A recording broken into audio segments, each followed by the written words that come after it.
Hello, everyone. Tony Boccialupo here. I got Peter Riley and Amanda Bender with me as well. We're working with Bantam Tools. Bantam Tools makes desktop CNC machines with professional reliability and precision at an affordable price. These things are amazing. They just make incredible stuff. We are going to be showing you a little bit about how to walk through the process of milling something using one of our machines, really from start to finish. This is a continuation of our previous episode, if you will, in which we really kind of just went through one of our projects from start to not finish. And we're going to finish it this time around where we're going to make an aluminum ring. We're going to mill an aluminum ring using one of our machines. And so we're going to kind of pick up where we left off. Part of the fun of this episode is we're actually going to start by talking about how to pick up where you left off. I'm a total newbie to Fusion 360. We're going to get into that in a second. So we're going to figure all of that out. But in the meantime, if you want to learn more about Bantam Tools and all the awesome stuff that we have to offer, head over to bantamtools.com. And it's also Bantam Tools on social media, where these fine folks, Pete and Amanda, are making some amazing videos and posts showing off what this thing can do and intrepidly answering all of your questions as they come up. So with that, I would like to just give Pete and Amanda a chance to introduce themselves. Pete, you want to just say a little hello? Tell us where you are and what you're up to over there. Yeah, anyways, my name is Pete. I do a lot of the video work here at Bantam Tools, a lot of the video, still photography work, a lot of the cool stuff you're seeing that isn't created by you yourself. So I'm actually in my nice little converted workspace here at the office, converted storage space that allows me to kind of be COVID safe, so I don't have to worry about the mask, which is nice and kind of gives me a little bit of room to run a mill and some of the other stuff that I do, and have lights everywhere and not be setting up in my crowded New York apartment. So, that's where I'm at. It's really miraculous that we have that space, that you're able to use that space as your own little like COVID safe studio. That's great. Well, yeah, we had no idea if we were ever going to use this thing, use the space for much of anything, short of storing, holiday decorations, and yet, but here we are. We got it. Amazing. Thank you, Pete. Now over to Amanda. Amanda, hi. How's it going? It's going good. I am from in a less cool space. I guess it's okay. I'm in my house. I've been working remote during this pandemic, and so it's been. I miss the office. I miss HQ. I have to say, like, we posted for all of you who follow us on social media, we posted a picture of HQ just before the storm kind of hit, and I was like, oh, I miss going into HQ and seeing everybody and all that type of stuff. But so. Yeah, my name is Amanda. I work very closely with Pete and Tony in generating support materials, projects, and chatting with all you lovely people on social media. In the meantime, in between, creating all this content for you. But yeah, so whenever you guys reach out and you have questions, or you'd like to see us do a certain type of project, or you'd like us to dive into a specific technique on using the desktop CNC milling machine, I take note of it and we talk about it a lot. So definitely keep those questions coming, keep those requests coming. We love to hear your feedback and get your take on what you want to know more about. Thanks for that, Amanda. Yeah, I love that we're doing these videos just to, show the faces behind the interactions people are having online, over email, over social media. This is a company that has real humans working for it. It is not some gigantic conglomerate corporation.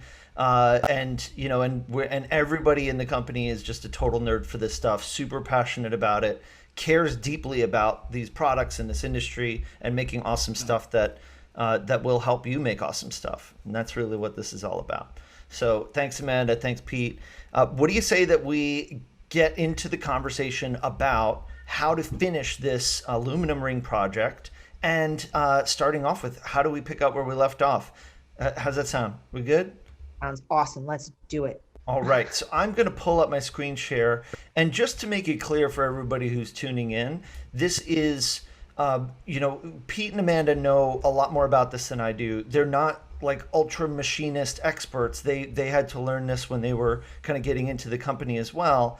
but I am very new to it. And so we have this benefit of between us being able to potentially explain what's going on in very accessible language. This is geared towards beginners. So if you're a seasoned a veteran in this world, you might not get a lot of value out of this, but hopefully this is something you can send to somebody who's new.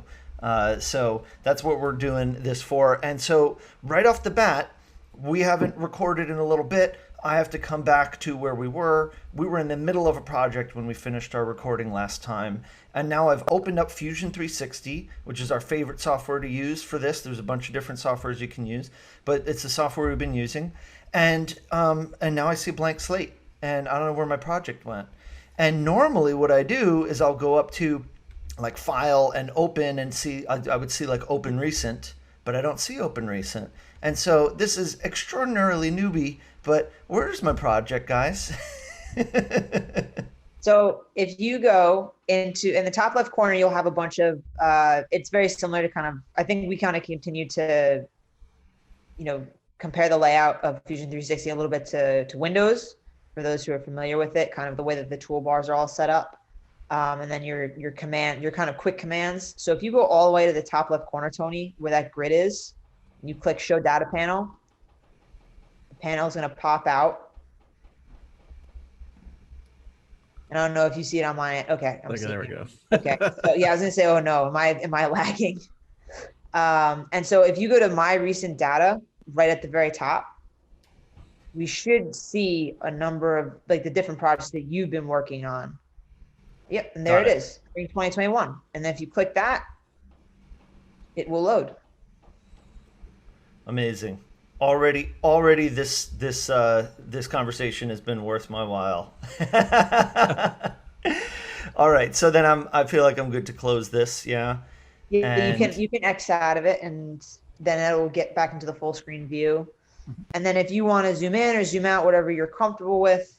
So I believe last time, just to kind of recap for everybody, we've taken Tony through creating a new setup, and you'll see like in the left-hand side of your screen. So the great thing about Fusion 360 is that it will just track everything that you do. So whenever you create, if you're in the design workspace, it will track all of the sketches that you do, all of the bodies that you create. And then when you go over to the manufacturing tab, which we're in, and this is the space where you program your toolpaths, it will track, you can have multiple setups depending on how advanced your part is. We're sticking with a pretty, basic part for this. It's a great way to just learn and get familiar with the different toolpaths that Fusion 360 has to offer. But yeah, you can create a number of different setups depending on how, complex your part is. And then within each of those setups, so like right now, Tony, can you do me a favor? If you go to setup 1 on the left-hand side of your screen and you click the caret, yep. Setup 1 and you click the caret, it will, so imagine so now you have a bunch of file folders. And so now we're just focusing on one setup for this particular project. And so right now we have an adaptive clearing path set up, a 3D adaptive clearing path set up. Well, and this was, this is great because this was my next confusion. When we left off, we had this, and when I opened it up, I didn't see that. And so then I was confused. Where's the path that we created? And it's here. So right. Yeah. And so it won't, you have to click on the actual toolpath to see. So right now, Fusion is giving you kind of a preview of your toolpath, and we still need to program this further, but we had selected it before we braked for the last recording.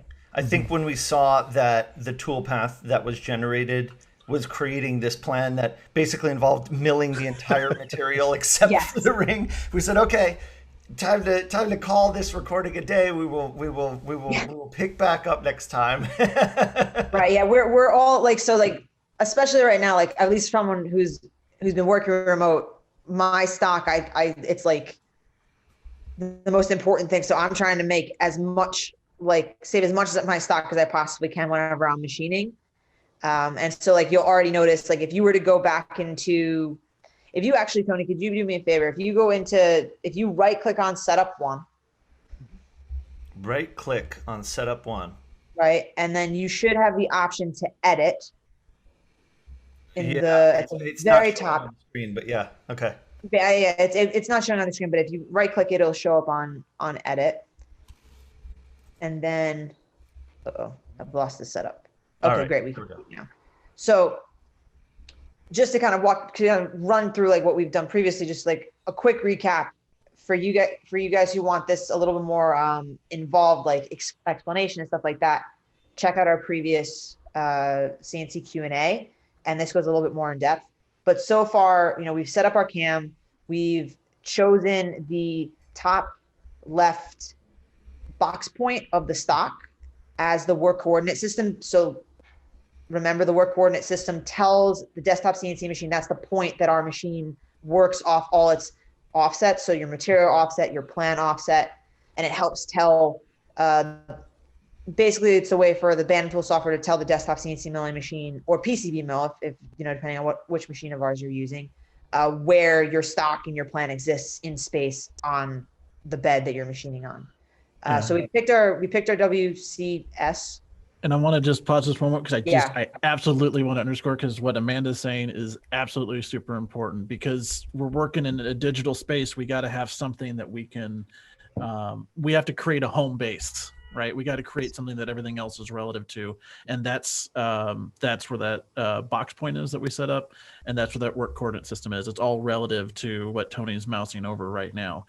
And we set that very intentionally to be in relation to the stock on the top left corner front of the stock itself, because that's what we're later going to use in our software. It's where our software defaults to looking for it. And so that Pete way everything lines up. Not just front and left, but top. You can see if I zoom in that we are really precisely planning this from an exact coordinate in 3 dimensions. And as you mentioned, when we go over to the Bantam Tools software, which is where we're going to go after this, everything we orient things in Bantam Tools from this front left top spot by default. So that's kind of where we tend to like to start things. Do I have that correct? Yeah, you've absolutely got that right. Yep. And just so, just to reiterate that, and I think also, Pete, I really like the way that you had couched it last time. You had said, it's like putting a stake in the sand, right? Like it's making a totem to tether everything to as you continue to work from. So having that box point in mind is always crucial, especially like as you just continue to. I know for me, like when I was getting more familiar with Fusion 360 and just learning on the PCB mill at the time, CNC machining, the visualization of how this machine is going to cut these parts and in relation to the toolpaths that we're now going to create, that's been a big help to just remember, like, this is to Pete's point, this is my home base, this is my stake in the sand, my tether. And so now we've got the work coordinate system set. And so Tony, if you go, so you'll notice in this setup pop-up window, guys, it will be, you have the work coordinate system is the first tab that you set up. And then in the second one is your stock. So again, that's one of those CNC terms. So the stock is, again, that's the piece of something that we're cutting out of. Yep. So it's a piece of metal, a piece of wood, the material. Yeah. So stock. Yeah. You'll also hear it as like, sometimes people will say, oh, this is like, I forget, it's like material, stock. Some people will just call it a part, work piece. That's another one that I hear a lot. And so here, what we've done, and so you guys have noticed that Tony's offset his model. So the ring, in this case, when we're designing in Fusion 360, we'll often refer to the thing that we've created in the software. It's called the model. And so Tony's created his model. And what we've done is we've now orientated the model within the stock used in this tab. And so once again, we're basically telling we're telling Fusion, and then in turn later on the Bantam Tool software, where this model exists in space within the material, where your plan exists. And so here, Tony has been using millimeters. You can also switch to inches depending on what you prefer to use for Fusion 360. But so we've offset the ring to be more toward the front left corner of our material, so that way we're not got it smack dab in the middle. As I straight up did that. Like my very first, I remember machining this ring project, and I did it right in the center of the material. And as soon as I cut into it, I thought, oh no, this is such a waste of stock. This is going to be interesting to reuse all of these 4 pieces. Because I had used and we'll get into this in just a moment. I had used the silhouette and the adaptive clearing pass. So it was, I had that much knowledge, like to do that. It was right in the middle. So we poked a hole right in the middle of the, right in the middle. Otherwise good piece of stock. It was great. It was great. It was a great piece of stock, but it was like, oh man, I gotta figure this out.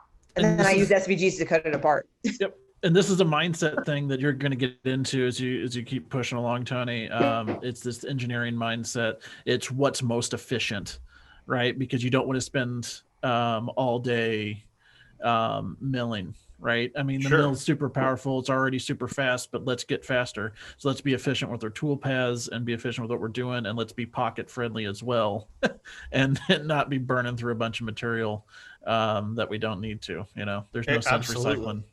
Yeah. Or having to bin or recycle stuff.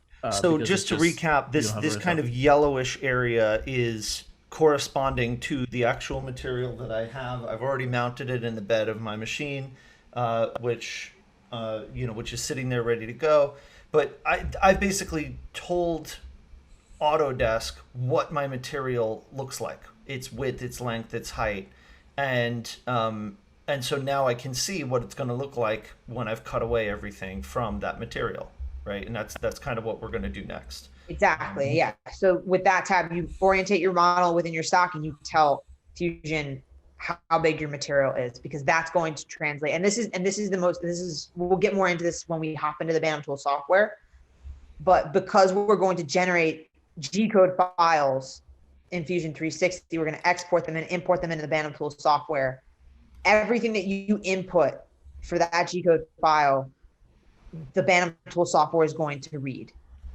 And this is an important distinction as we start to talk about the different types of files that we support, but that's way off into the weeds, and we'll save that for a later time.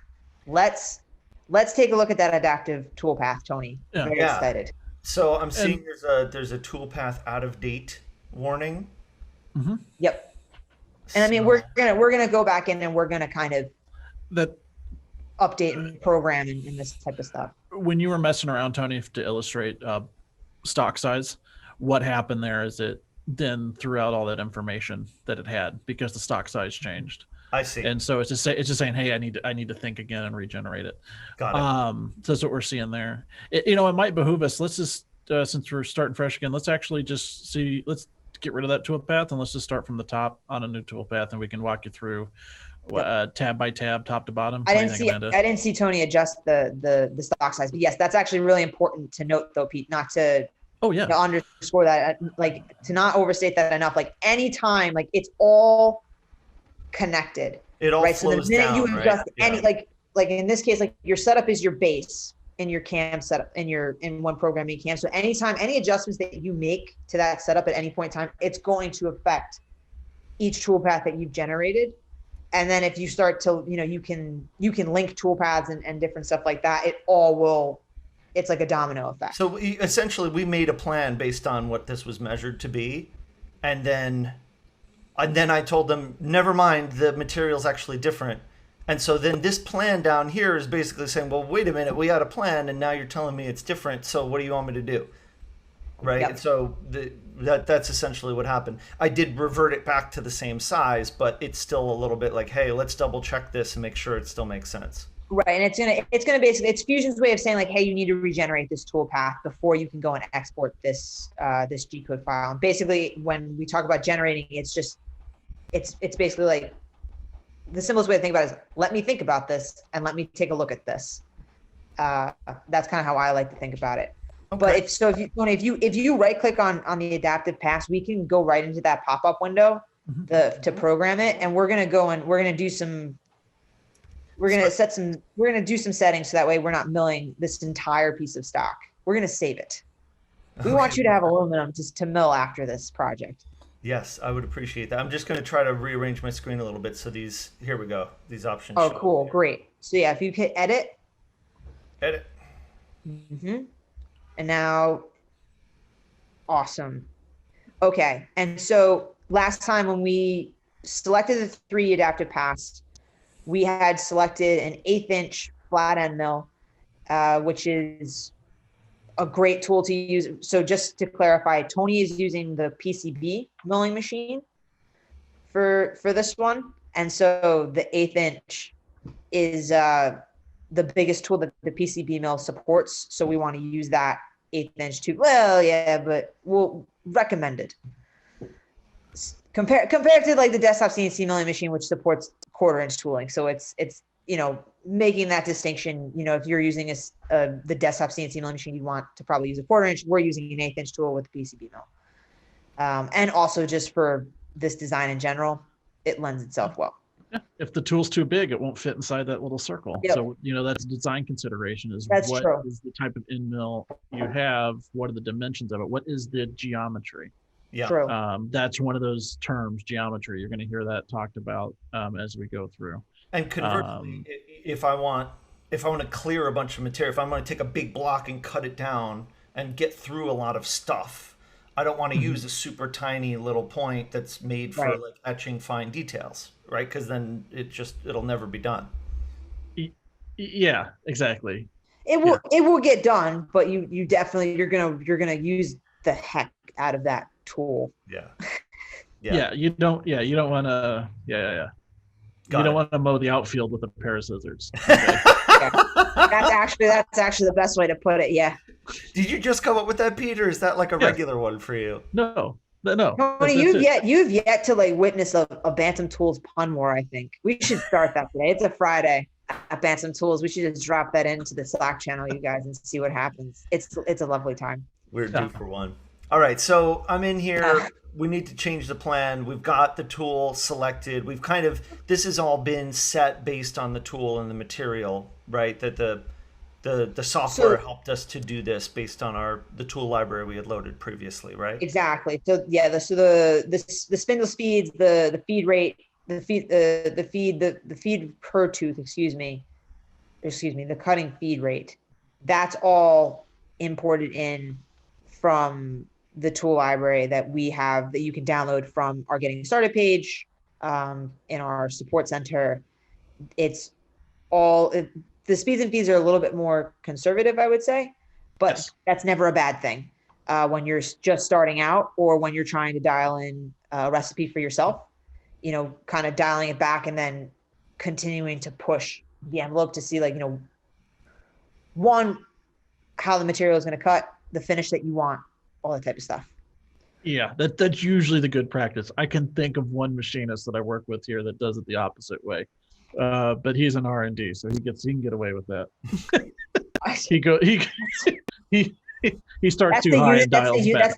That's the unicorn example. It's not the best, but he does it because he wants to quickly figure out what the limits are or something. But yeah, no, start from the base. Start conservative, kind of work your way up. Now, I do want to point out, because there's things in there. We talked about speeds and feeds a little bit. We've talked about that slightly. Tony, you might actually be able to explain that a little bit, because I know you've been doing some research, and I think kind of a recap, just a quick overview of speeds, feeds would make sense. So that way we kind of understand what these numbers are that we're putting in.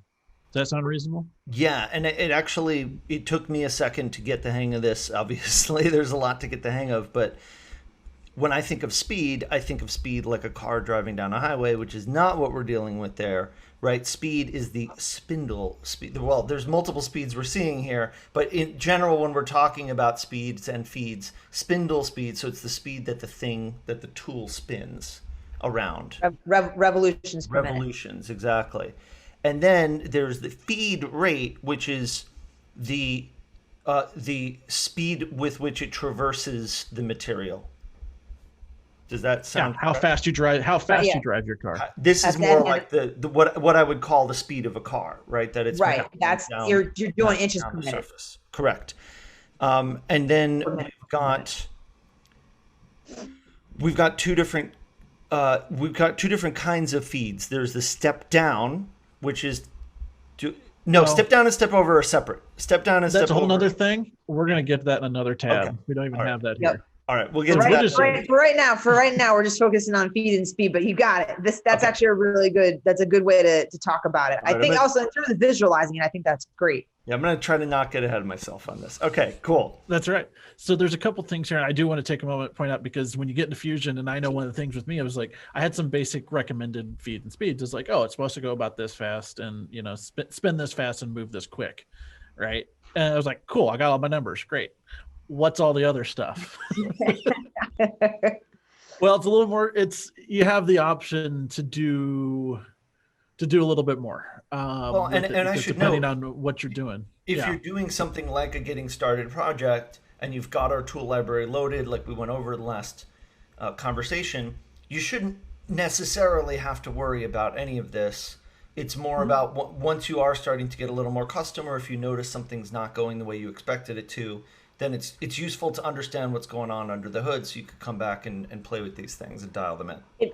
It really goes back to, I think, efficiency, right? And not to say that as is like these parameters aren't efficient, but again, like depending on, maybe you want to, have a slower lead in or lead out,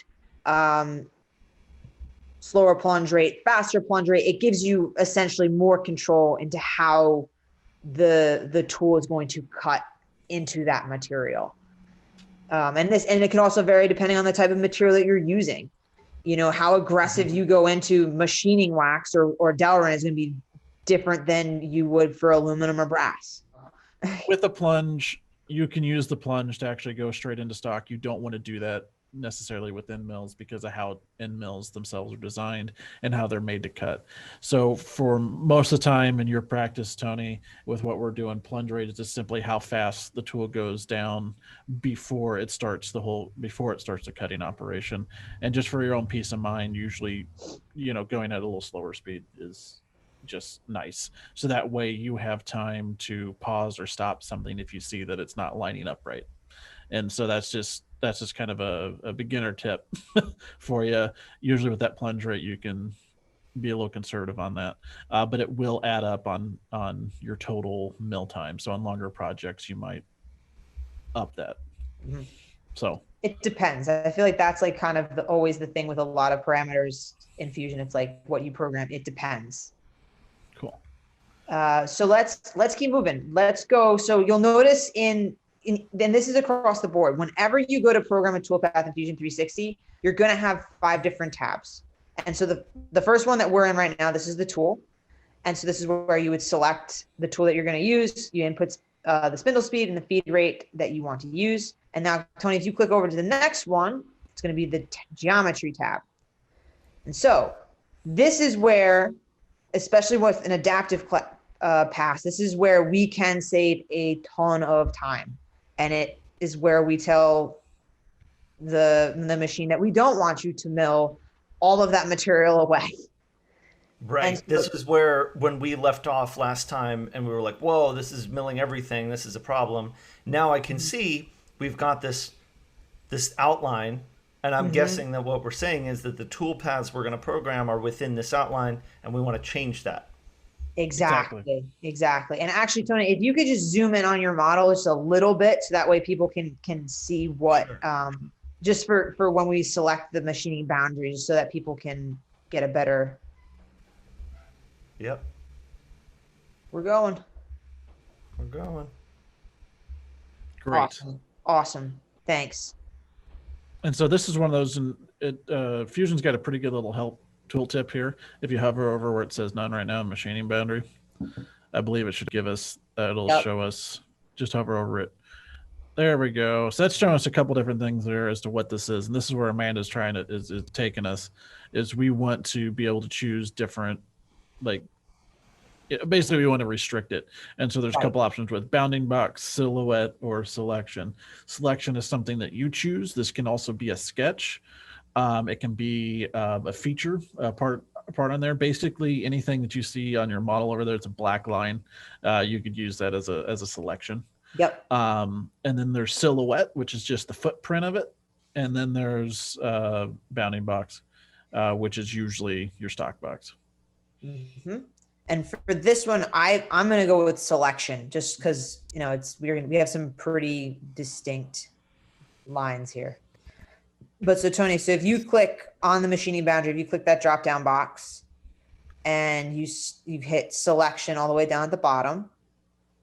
All right. So now, right now, you've heard us say a couple of times if you've been tuning in, you know, whenever there's something in blue, that means Fusion wants you to select something in order to establish that machining boundary. And so what we're going to do is, Tony, you're going to want to click, at least from how I usually think about this, because you want to think about, you know, how much space you want between the tool and the part, this type of stuff. We're using a 1/8 end mill. Mm-hmm. So when I'm getting ahead of myself already, but let's go and select the bottom of the ring, the bottom contour of the ring. And you'll see as you mouse over, that gives you an option. So that's, you know, you got different things you can do, and you want to choose, we're going to do the outside of the ring. Yep. And we want to do the outside of the ring. Perfect. And so if you click on that, and now it'll say, now you'll notice that you have a chain, and that green is where you've established your boundary.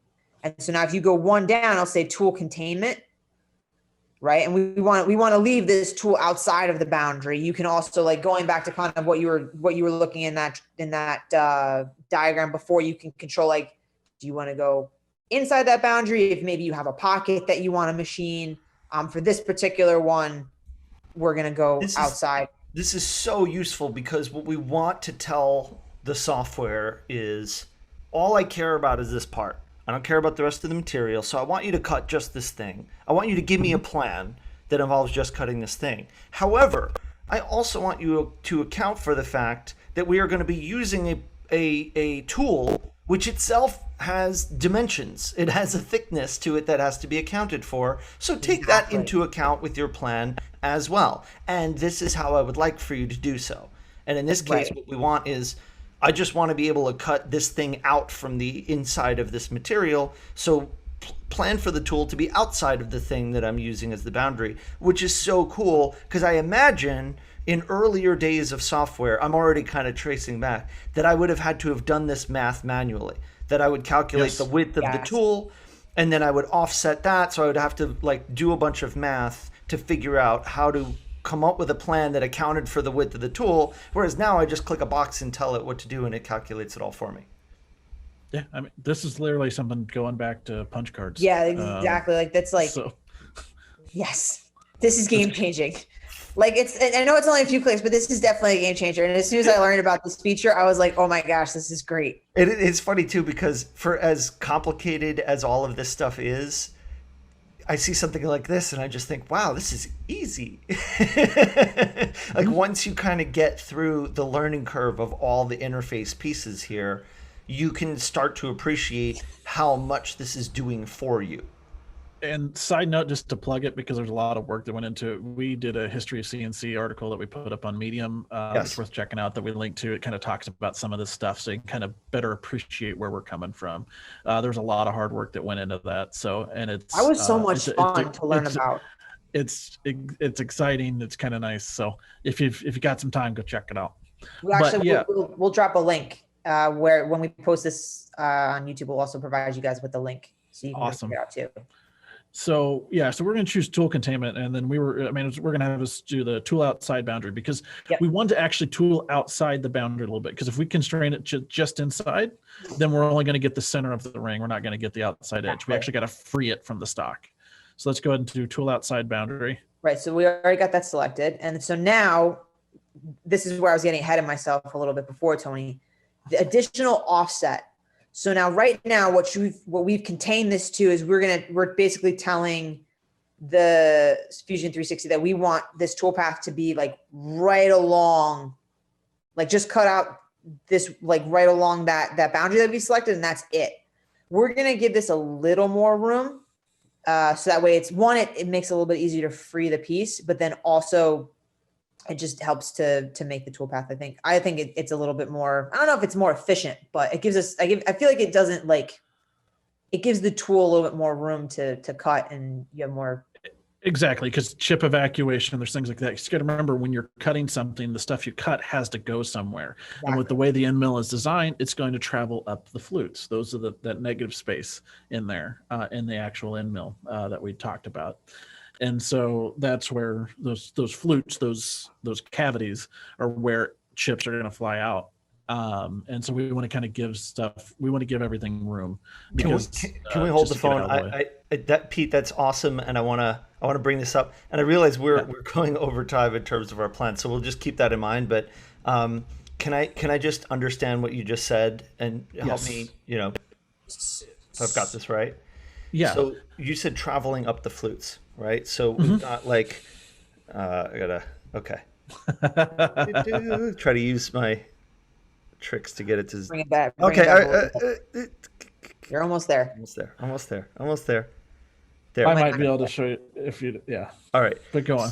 So when I'm cutting the material, the curve of that curvature I'm seeing is literally the path that the material I'm cutting is going to travel until it is flung away from the tool, essentially. Do I have that? Yes. Exactly. And that's the beautiful and some of that gratuitous slow motion that I tend to do on Instagram and other places. You may be able to find in the links in the notes to this show. We will probably dig up an example of this for you to enjoy. Yeah, and that's why, like, a lot of times when we talk about our MLs for our machine specifically, where like you want to use a tool that's like an upcut rather than a down cut, because that's a down cut versus an upcut. The chips are going up. That's how they're being evacuated. A down cut will evacuate chips down. And there's some situations where that works, usually in wood, where you might want to do that. But that's I'm not going to get into that. I'm actually going to leave that. Harvey Tool actually has a great. I was going to say Harvey definitely has stuff on this upcut and down cut. So yeah. Right. So let's hop back over into the adaptive clearing pass and get that machining boundary. I was gonna I think Pete, like a 4 millimeter. I was gonna say that's about right. How much? Yeah, 4 millimeter. Yeah, 4x4. Okay. That's a little over, because you're doing a 1/8 inch end mill, which is about 1.2, which is exactly 1.25 inches, and 4 millimeters is about 0.15. Hey kids, do your math. Pay attention. You never thought you'd have to use it, but here we are. Here we go. We're doing it in thousandths. Okay. And so Pete, remind me, do you usually uncheck resting machine? No, we don't need to at this point. Just leave this as is, right? Yeah, in this case, rest machine, we're doing it from setup. That's just saying, like, when we start this, what am I continuing from? Because we're working with a 3D toolpath, which is essentially, it's going to want to mill everything, and we're just trying to slowly restrict it down. Exactly. And say, don't mill that, don't mill this, focus here, only this far. And so we're just condensing things down. There are other toolpaths, as we've talked about, like the 2D toolpaths. Those are where you're building up, where you kind of like build the steps out and you say, all right, I got to do this, and then you kind of add on it. I'm paraphrasing John Saunders, who did a great video on this sort of stuff and talked about that. And that's like, that idea is really what helped make things click for me. So again, 2D, we're building up and we're adding parameters. To expand out 3D, we're confining. And so we're in the midst of confining. We're doing it now through geometry, through our machining boundary, and then we're defining our machining boundary by saying it's here and this far out from what we pointed at.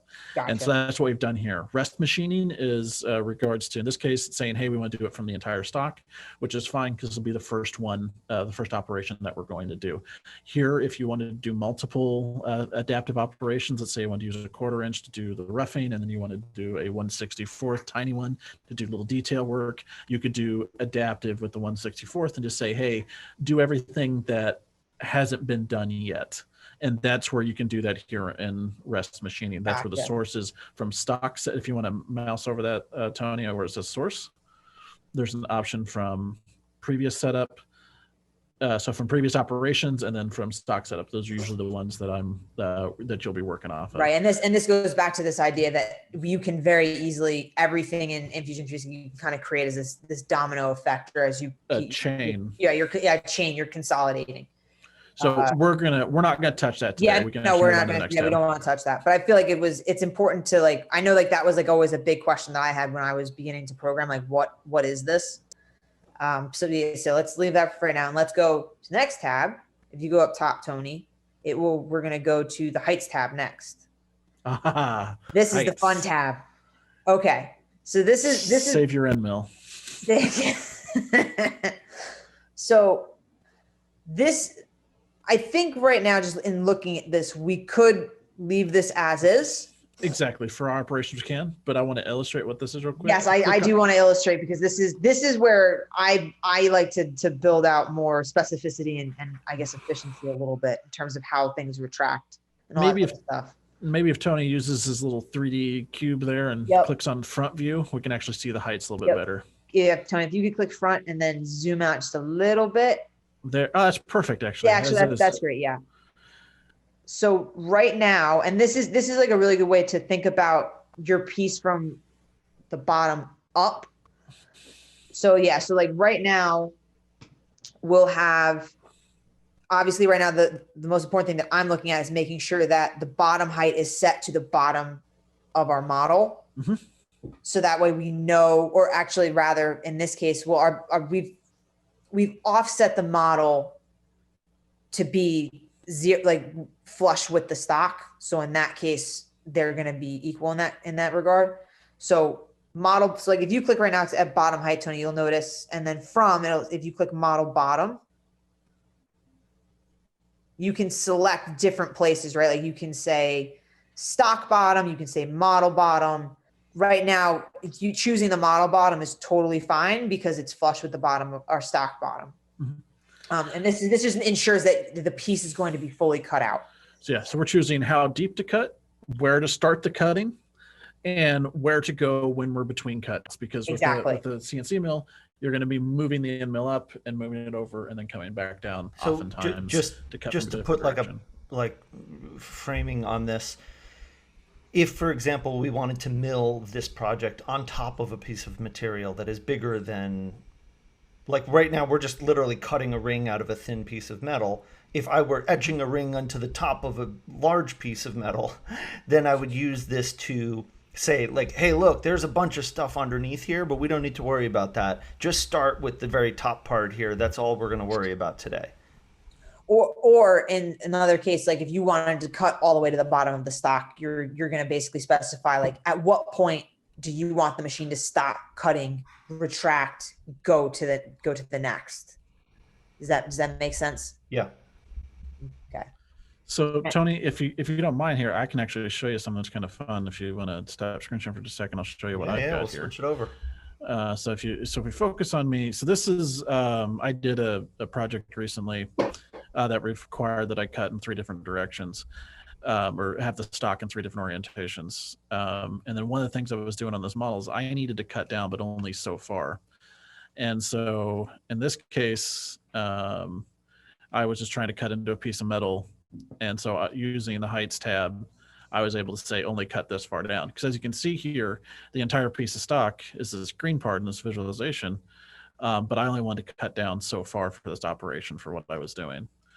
And so in this case, I just wanted to cut down to about here. And so I was able to restrict that through the heights tab, which. And then, that, I think this illustrates kind of the power of the heights tab a little bit better than the aluminum ring, because it is, like we said, as you get more into more parts that require a little bit more specificity, or it's a little bit more complex. Yeah, exactly. This is where it starts to become super helpful to have that power and play with. Yep. And so in this case, I used selection, and I chose just this part here as a natural line where I need to do some 3D milling. And I said, come down to here for what I was doing. And so this is an example of using heights to do that. Mm-hmm. So anyways, cool. Yep. Yeah, so this is definitely a little more complex one from when we start going into CAM, and we do provide some templates you can look at. There are plenty of examples that Fusion provides as well, so you can kind of take a look at this stuff and you start to break these things down. This was a few different setups to put this together because I was working in different plastics, different pieces or different materials, doing 2 pieces of plastic and then doing aluminum from 3 different steps. And then because I was measuring, I had to move the WCS, I had to move the coordinate system. So I was doing some more stuff and other aluminum setups. And so each one of these, we're just doing it was really simple. We just got one setup one, I think is what we're calling it right now in yours. And then we're just doing one thing. But as you can see, you can start stacking these things and get a little more complex as you go. Right. I probably could have been better at naming these things, but as I go through here on this stuff, you can see where I'm naming these things based on numbers, so I know which one's which when I go through with little notes on everything, and each one's designed to do different things. And so this is the true power of CAM, and ultimately kind of what we're going for here, so that way we can create more complex things, you know, right, that we can and that goes back. Actually, I really like that you highlighted yeah, that was so fun to watch you press that together. That was awesome. It was fun that it went together. It was fun to see that it actually worked. Because the machine's going to do exactly what I ask it to do. I just need to make sure I'm telling it to do the right things. And I need to make sure that I'm putting stuff in the right spots where I actually say it is. With programming, with machining, right? Oh my gosh. You got to make sure we're telling it to do the right things. All right, so let's finish this toolpath. I want to get this before we end today. I want to finish this toolpath, and I want to select a contour. We can dive deeper into these things in future calls, but for the purposes of today, I would love to know how to get this sucker dialed in, ready to mill, and I want to run this project today. Okay, so now that we've kind of gone through heights, let's go to the passes tab. And so now, Tony, this is where with an adaptive clearing pass, it's a little bit different. So normally in this tab, you would specify your step down, and you would see like an option to input your step down, step over, and your step over. Sorry, I'm getting ahead of myself already, aren't I? Yep. Just edit that out. No, you're fine. No, there's a lot of things that we're juggling. And so kind of what Amanda's getting into, if we start from the top, the 2 things that are important to us today with what we're doing, usually the default settings are fine for the most part when you're using our tool library. But the big things we're looking at is optimal load. Optimal load. That's our purposes. That's your step over in adaptive. Yeah. Adaptive Infusion's pretty smart in the fact that it's going to choose certain things where it might not always be a constant tool load, meaning it's not always going to cut the same width. So what this is saying is like, hey, we want you to, whenever possible, cut at this amount of step over. So that's what optimal load is referring to. And most of the time it'll be pretty much on it, but for efficiency's sake, sometimes that changes. Okay. So in this case, this is width of cut. Just to help kind of illustrate this, and I'm working with kind of the constraints of my screen share here, but the optimal load, I'm looking at the illustration at the bottom here with the yellow and green, and what I'm seeing is essentially in the left side with no optimization, that you could have a path where the tool is just like plowing through the material at full bore, and it's going to maybe cause the most amount of stress on that tool, as opposed to the right image, which is showing it kind of edging it. This is so, like, the lawnmower analogy is so apt. I don't know about anybody tuning in, but I grew up mowing the lawn. We had a big lawn and I had a push mower, and I knew what would happen if I plowed right through the grass, which is that the blades of the lawnmower would get gummed up with grass immediately.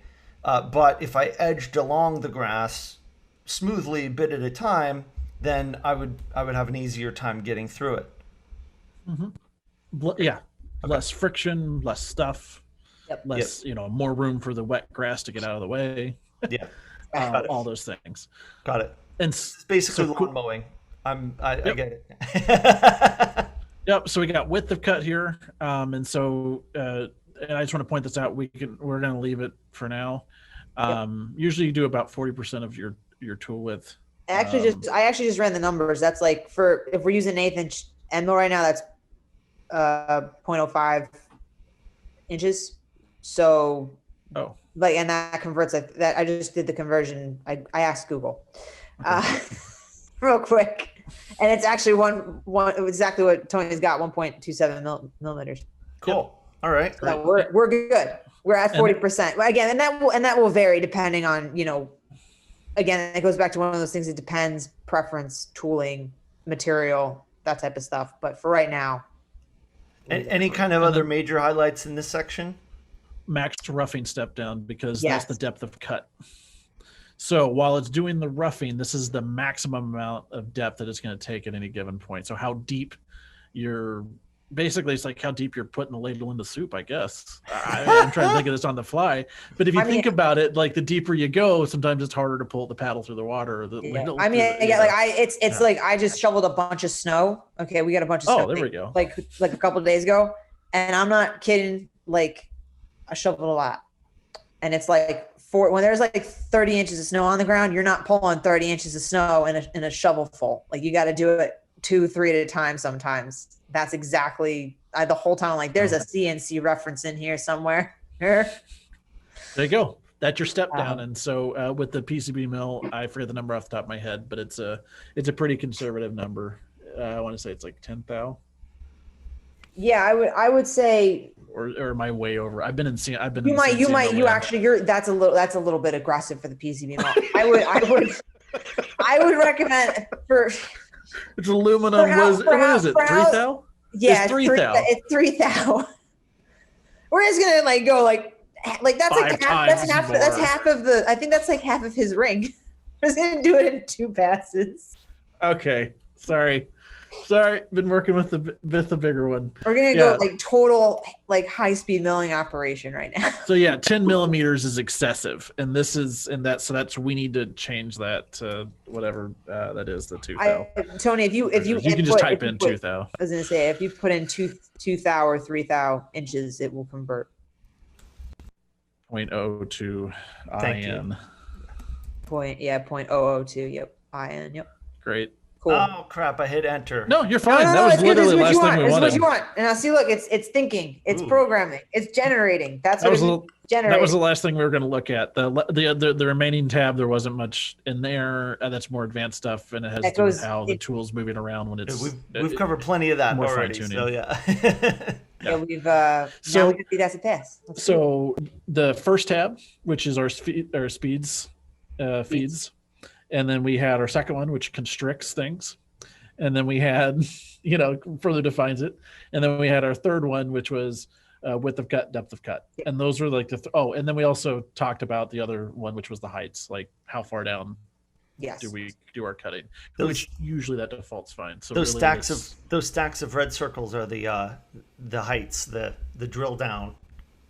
Yes. So what we're seeing here is that's a helical entry, so it's going in at a certain rate. This is your and it's going to spiral in, and so this is doing that. So what it's trying to do is minimize the amount of stress on the very end of the tool, and we're going to try and use more of the side of the tool to do the cutting. Mm-hmm. And so what we're seeing there is it's simulating that we go around a few times, and then we cut down, and then we'll do it. So what we're seeing here is it's doing a couple different layers. Right now. So at 72%, it's going to start to stack those up. And then the yellow lines are when it's not engaged. So that means it's done it's moving to a cut. Your green is your lead in. So that means it's starting the cut, and your blue is actually cutting. Mm-hmm.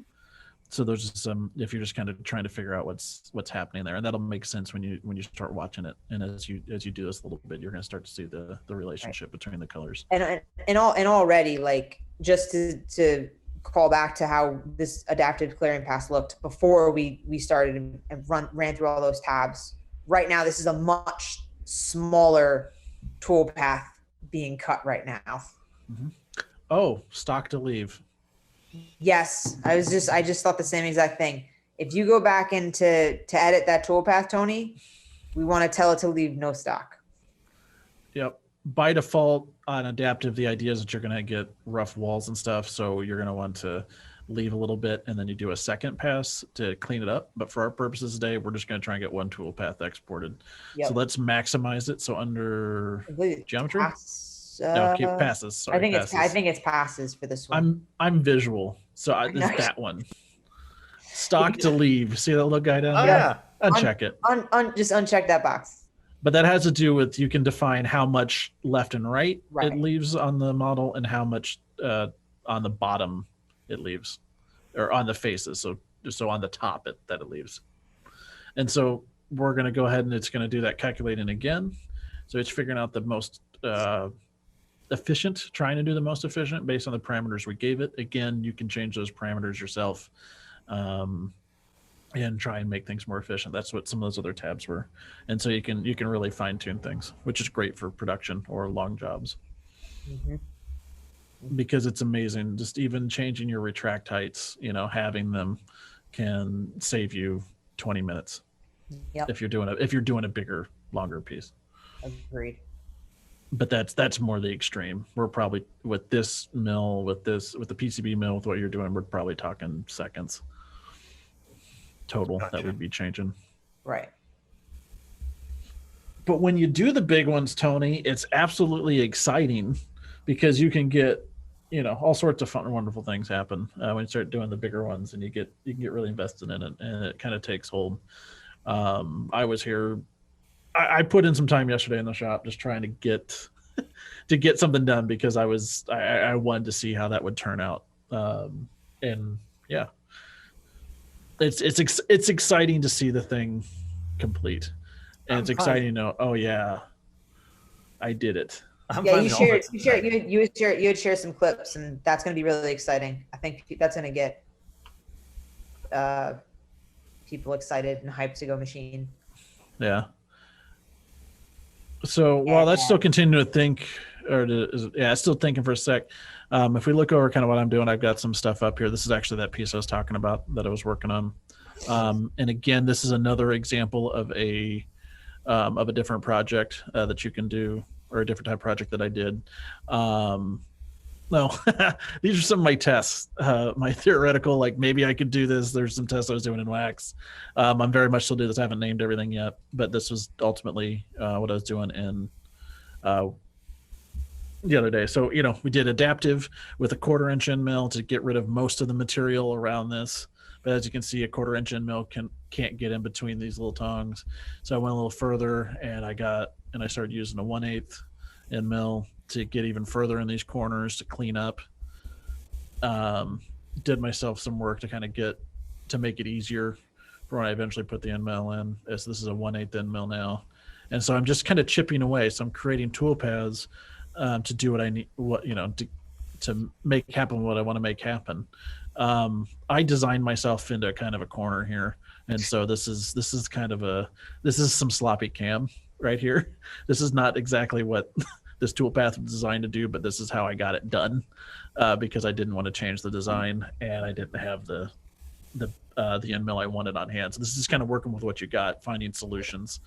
Yeah.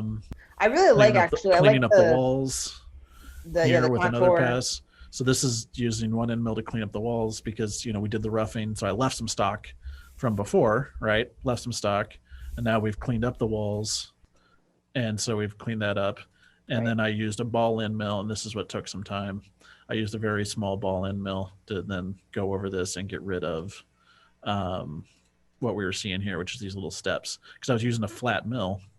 It's got a corner. It's got a natural corner to it, so it's only going to have. So it's going to leave these little steps. Right, just due to tool geometry, it's that Yep. you're not going to have. You're not, if you're doing as it ramps up, if it climbs, it's gonna leave those little stairs. And then you exactly, and then using a rounded one to get to clean up the stairs. And then because I wanted to see how it looked, I did it as a spiral here, spiral around with the ball end mill to clean up those stairs. Appreciate that, Pete. I really do. Yeah, I just want to do that. I really like. I wouldn't have thought to do that, but it in terms of like the way that you kind of were like theoretical, like the different ways that you've broken down the setup tab, like just to use it as like kind of like prototyping of your prototype. I think that's really smart. I wouldn't have thought to do that. Yep. So that way I can see what I did before in iterative Right. generations. And then usually when I send this stuff out, I'll clean it up and I'll get rid of stuff and I'll actually number all these when I'm wrapping up on the project. But this is very much me still on the fly. And this is the Right. one in process versus a little bit later. Yeah. And then ultimately, and then Tony, we can walk you through it. But what we're going to end up doing here is we're going to try and get it over into our software if we have the time, or is that going to be next time? Because I think right now let's export the G code file. Let's do that. Okay. And then we can drop it into the software. I would love to see it in the real time visualization that we got. Okay. All right. So I'm back. Toolpath. It's It's going all the way processed. through. If I zoom in, I can see all the cool little lines. So these are the paths that the tool is going to follow. Very good. It looks good, guys, right? Because now that we've made all the adjustments, I can see that it's going to cut in, and it's going to leave some extra room, and ultimately we're going to be left with just this green ring, Right. and Yeah, the rest you of can- this material on the outside. Mm-hmm. Great. Now what? Post process. Post process. So you have a couple different ways that you can do this, but right now we have the toolpath clicked on, highlighted. If you go to actions, Tony, in the top, so you'll see the post process button, and you can do post process. And so I'm going to just shout out one kind of difference between what you may do if you're a desktop CNC milling machine user versus a PCB mill user. If you're a PCB mill user, for today, just for the sake of time, we're going to use our other mill post processor. But for the desktop CNC milling machine, we have a new Bantam Tools post processor that you can download from Fusion 360, and you're going to want to save that locally to your computer. And so, and we walk you through that. We've got the in-depth Yes. stuff on the because this is one of those where I think it's better to just go step by step and see it written out, and we have that available on our website, and we link to those files Is that- in our tool library. And then Tony's actually got the Bantam Tools one, which will work just fine for the PCB mill that he's got. that you can use either or, and so that's 'Cause we also have other mill there, and so we're going to click. We can use either or with the PCB mill, but for the desktop CNC milling machine, we definitely recommend the updated post processor. It's not really updated, but It is. Is There's some newer features in that with the updated programming that we've been able to do, and there's some things in there in the software that we've actually been able to roll back into that's the correct. PCB mill as well as the desktop CNC mill. So we're going to use the Bantam Tools post processor because those are just basically those are the settings because we need to translate all this G code, the stuff we're creating now in Fusion. We need to translate that in a way that our software is going to understand it. right, the post processor is like the language that our Bantam Tools software speaks. Because there's certain things that you can do that you can program in Fusion and things like that, but you got to translate it. I'm gonna leave it at that. There's a lot more to that conversation. Right. But, yeah, we can get really off into the weeds, but I think right now we really can. Like that's a whole other end of Fusion that you can get into the weeds with. but so, Tony like- wants to mill a ring. Yeah, So let's Tony wants to export mill a this ring. thing. That's kind of like what we're trying to do. Like this is like the goal. Focus. Tony wants to mill the ring. And so just to shout this out, you have like places where you can input information like under program number, program content, all that type of stuff. You can give it a specific name if you wanted to. So that way when you go and save it, you save to that specific name. For right now, I think it's totally fine that we've named it 1001. Yep. And Unless you want to name it ring adaptive pass, that probably is the best. yeah, that's something the so you better know what it practice. is because there's a lot of numbers you get. So you can just click where it says program number. The comment's actually going to get saved in there. Yeah, just change the program number. You can use letters and numbers here. Yep. And so just a short, simple name would be fine. And then I do, by default, when you're working with Fusion, it wants to give you a chance to open the file in an editor and a viewer, basically a notepad or text view. That's what that OpenNC is. Let's go ahead and disable that, unflag that. Yep. We're not the programming our own punch cards level, so let's not do that. So this is on the Windows side. I just want to double check it's showing everything correctly, right? Everything's written left to right. It's not mirrored. Okay, great. So anyways, so I did the same thing. This is the dialog box. It'll pop up on the Windows side that some of our users are used to. Here it's set up to go to a specific output folder. In this case, it's going to a cloud storage I've got set up to capture all my mill files. And so I've got that.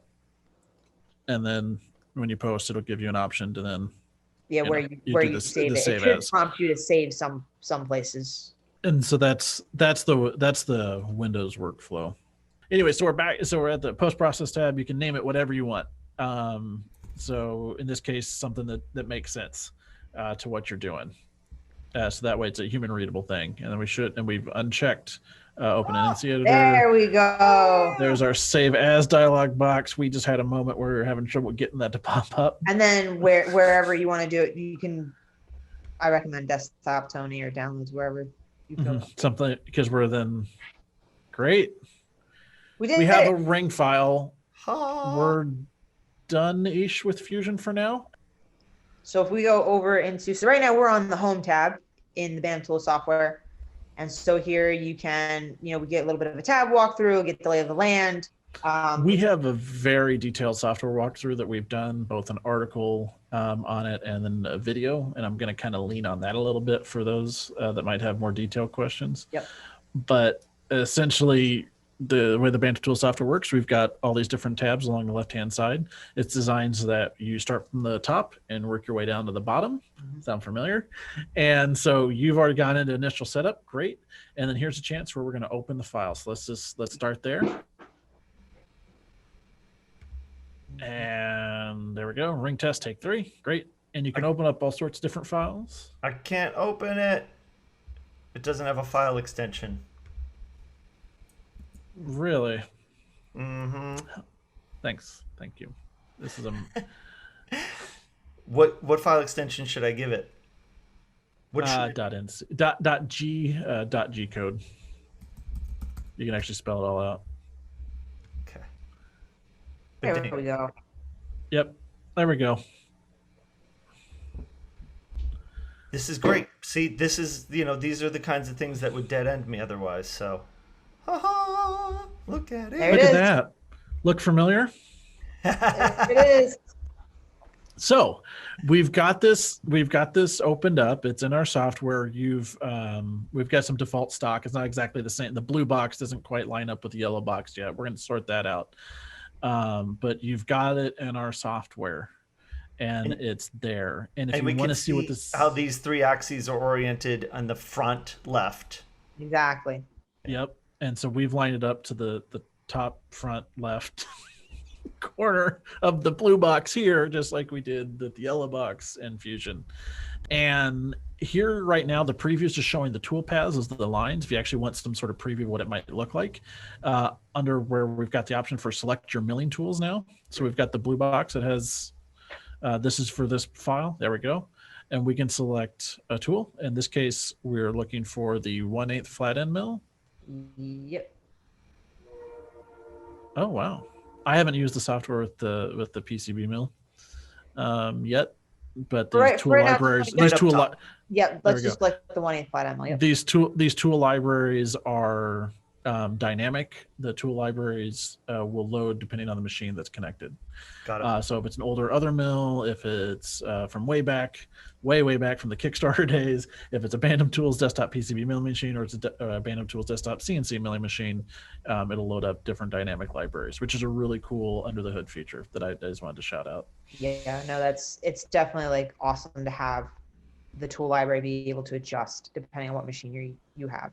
Yeah, and you can see how, like, I'm just picking a different tool for funsies, and you can see that the plan kind of changes based on the size of the tool. So but this is where the plan that you have to match it. Right, because the plan we sent the one we created in Fusion was for a 1/8 inch flat end mill. Exactly. And so we have to make sure that this lines up properly, or the plan's going to get messed up.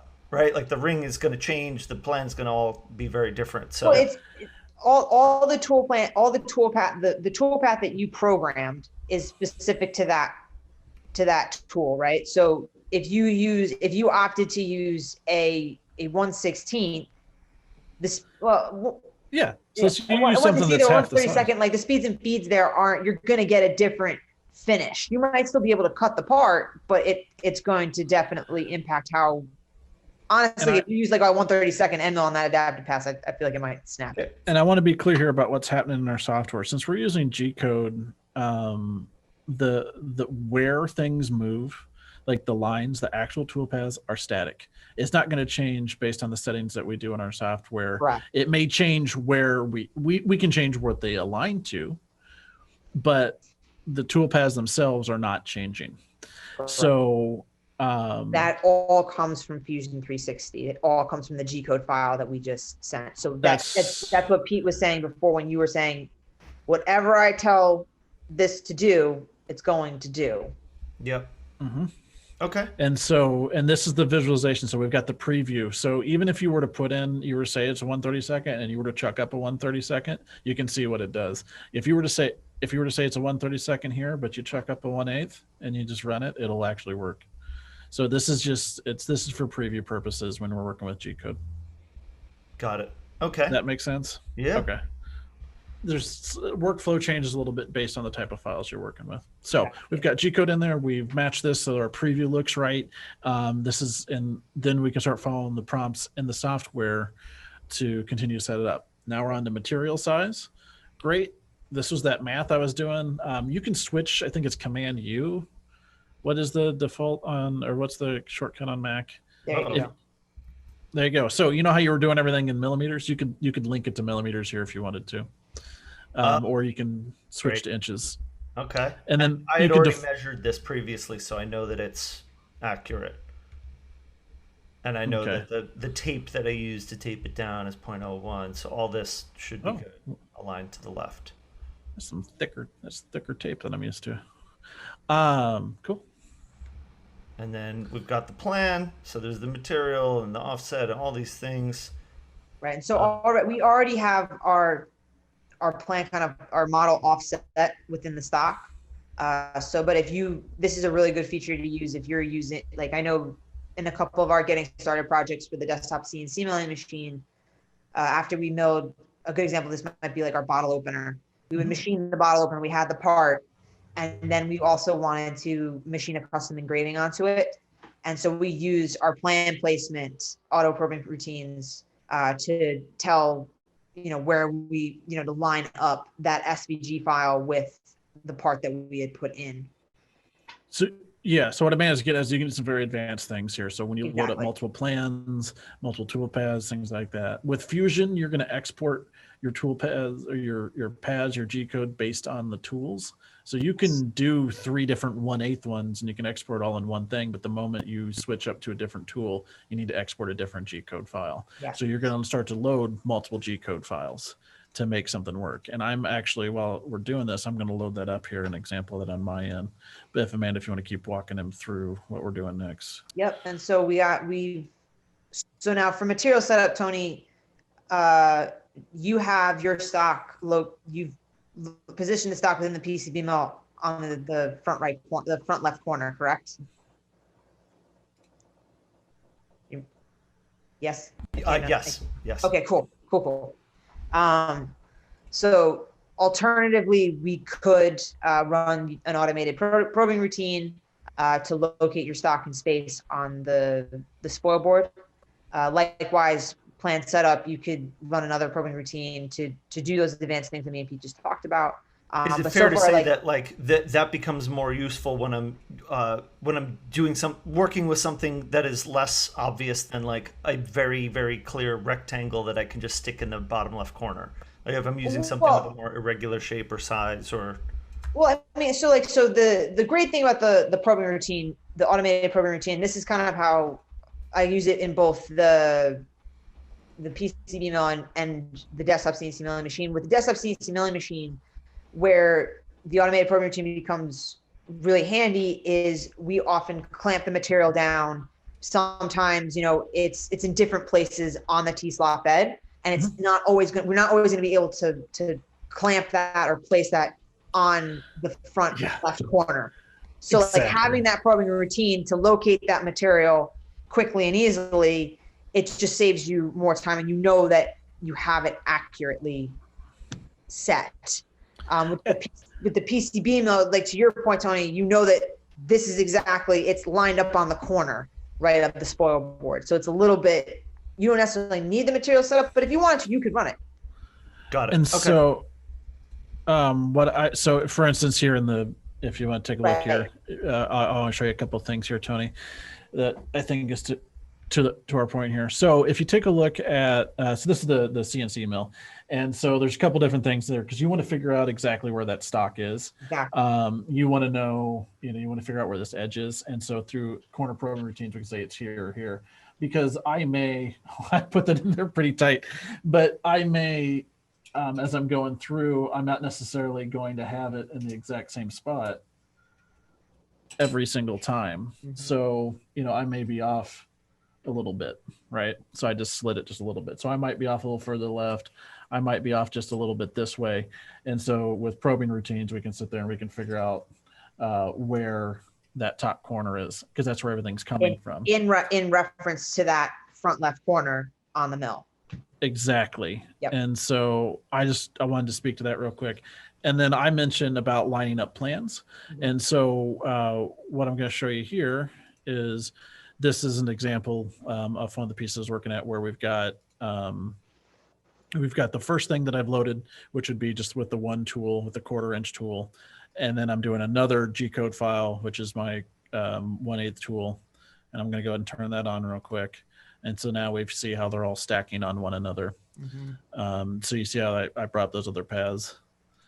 So this would be the 1/8 tooling that I'm showing now, the 1/8 and the 1/4", and I'm doing them in that order. So that's what we're able to do. And so when Right. that's why it's important Yep. that we get all those right. And that's also why you would export things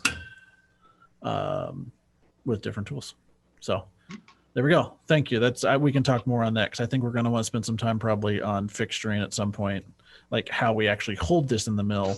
But I'm feeling really good that we got so far. We got through Fusion, and now we're starting to get into the Bantam Tools territory with our software. Exactly.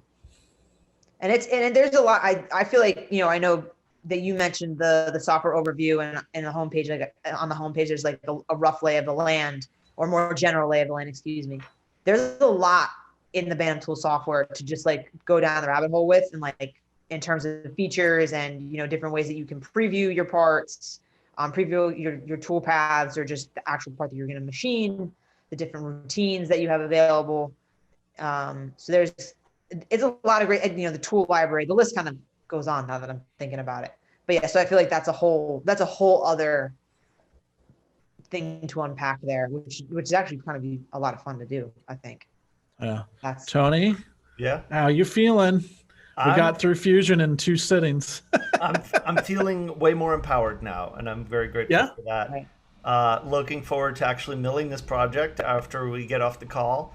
And I hope this has been useful to everybody who's been tuning in. I know it's been really, really educational for me. We dig really deep into a lot of things, but this stuff, there's a learning curve to this, right? We're putting a factory on a little desktop and being able to create things out of metal from scratch, and really we're trying to lower the barrier as much as possible to make that something that just about anybody can do.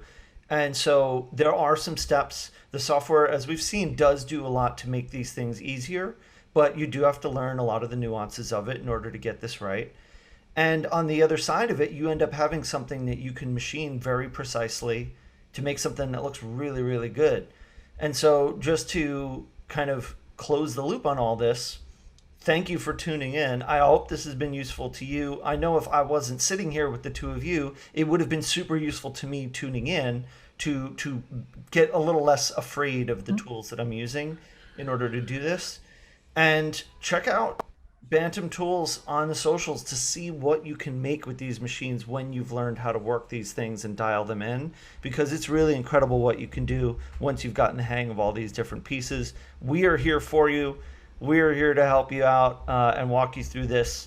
Bantam Tools is going to be around for a long time, making awesome machines and helping people get into this world. So reach out to us, support at bantamtools.com, and just bantamtools.com if you want to learn more about the machine and all the other things that we have to offer. Any other final words, y'all, before we sign off? Next step, load up the tutorial on our software. Take a look at that little video. Get wet your lips a little bit and kind of see what that's all about. Great. Yeah, no, it was fun. I know it feels like it's taken a little bit. I feel like we've been doing this now for a few different shows, but there's really a lot to dig into. And then like once you look at it, you're like, oh, this is what I have to do. And then next time, Tony, it's like going to be like, wow, exactly. Y'all snapped at the exact same time. That's incredible. We're on that wavelength. Incredible. Amazing. Yep. Amazing. Thanks, y'all. This has been so much fun. And we'll keep it going. Yeah. Looking forward to the next one. All right. Take care, y'all. Later.